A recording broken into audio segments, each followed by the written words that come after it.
Welcome back, coaches. I just got back from a quick kiteboarding trip with my wife in Turks and Caicos. It was beautiful. Clear, shallow water, steady wind. It was really just perfect conditions, which is why we were there for the second time. If you're not familiar with kiteboarding, it's a sport where you ride what's essentially a wakeboard while you're being pulled by this large kite that you're flying in the air. And this time I set a goal for myself. I wanted to learn how to jump.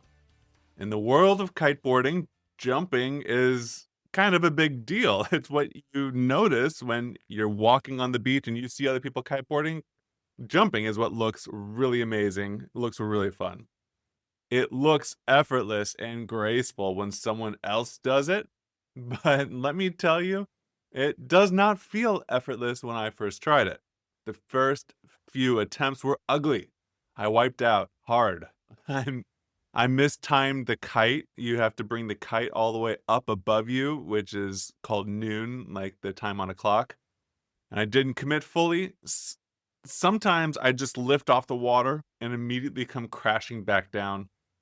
I was sore, bruised, and honestly, more than a little discouraged. But I had great instruction.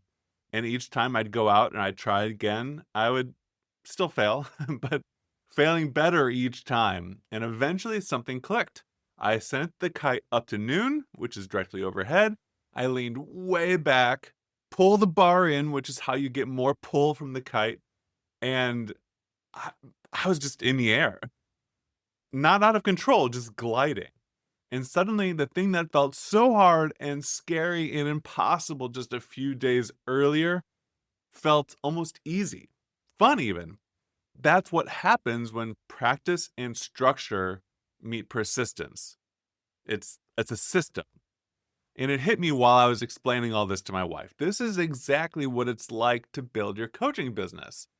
What feels hard now won't always feel hard. But you do have to go through what I call this messy middle. The wipeouts, the doubt, the awkward tries, and the frustrating near misses.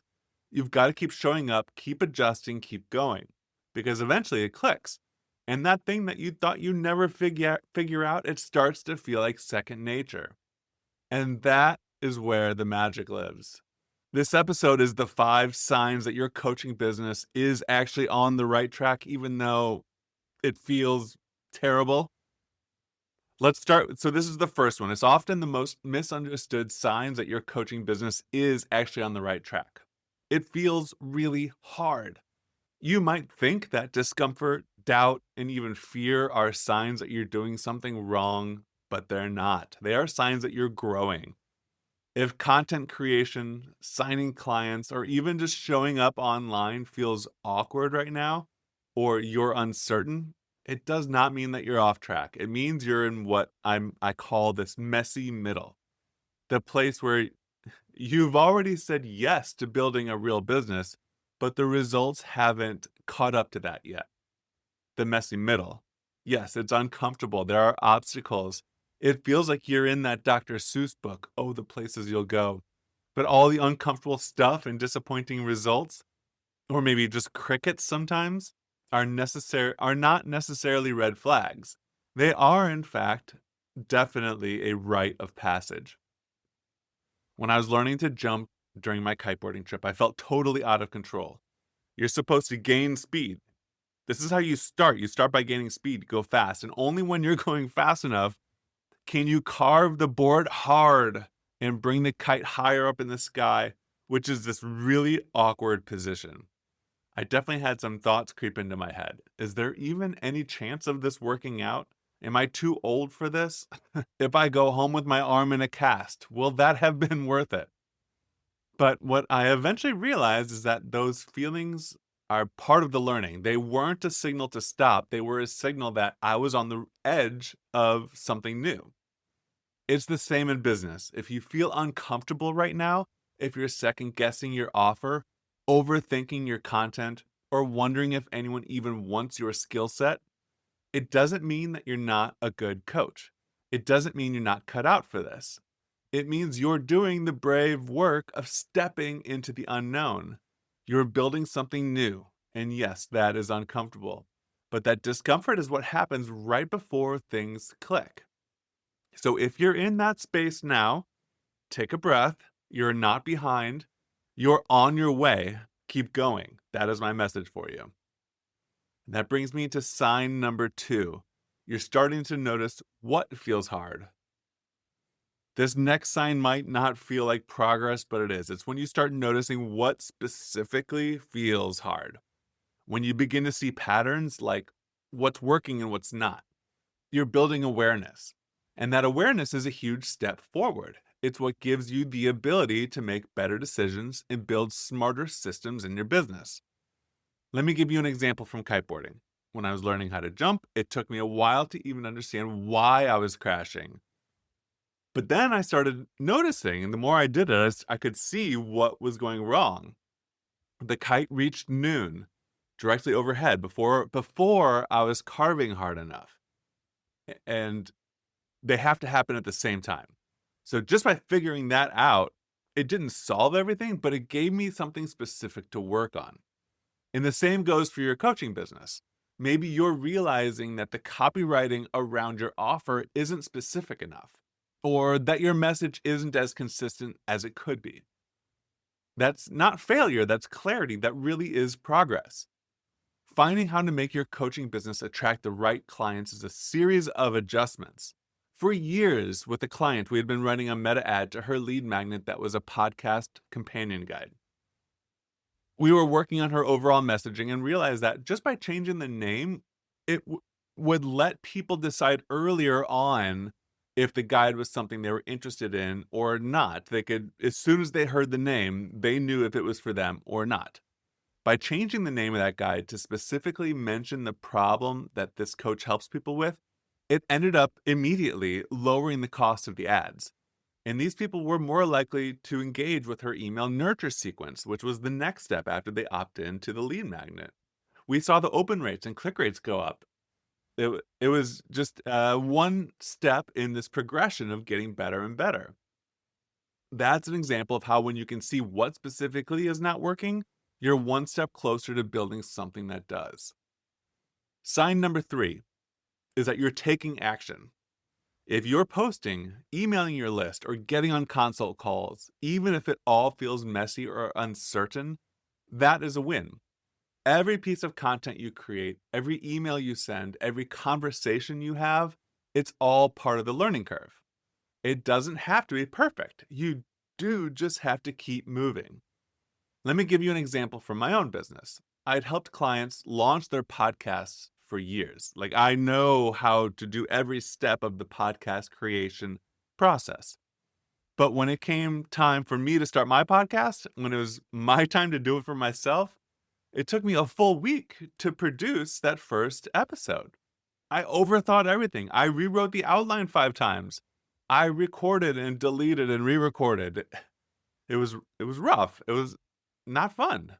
But I stuck with it, and now I can record a full episode, write the show notes, upload it, repurpose the content across all the platforms in under 3 hours. It still takes effort, but it's no longer hard. And that's what ease looks like. That's what experience creates. So if you're showing up right now, even imperfectly, you're already on your way. Sign number 4, you've sought support.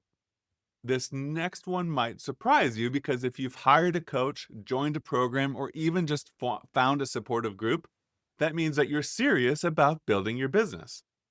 Support isn't a sign of weakness, even though I know that's how it feels. It is a shortcut. It shortens the learning curve, gives you feedback that you can't see on your own, and helps you move faster with way less stress. You don't have to figure this all out by yourself. One of the most helpful things support gives you is perspective. Someone to help you slow down and say, just take the next small step. When I was learning how to jump while kiteboarding, that's what I had to do. I couldn't just go big. That probably would have been dangerous. I had to break it down. First, I had to time the kite. Then I had to commit to pulling in the bar, which is the last step, which is what launches you off the water. And then I had to work on the landing. Each piece was its own skill, and I didn't need to master them all at once. And it's the same with your coaching business. Let's create a lead magnet Let's say creating a lead magnet feels overwhelming. You don't have to create the whole thing today. Start by brainstorming 30 ways you help your clients. That could be your next step. And breaking it down into those little steps is what it takes to make it feel easy. That is a system. Pick one of those ways that you brainstormed. Build a simple outline. Building that outline is a next step.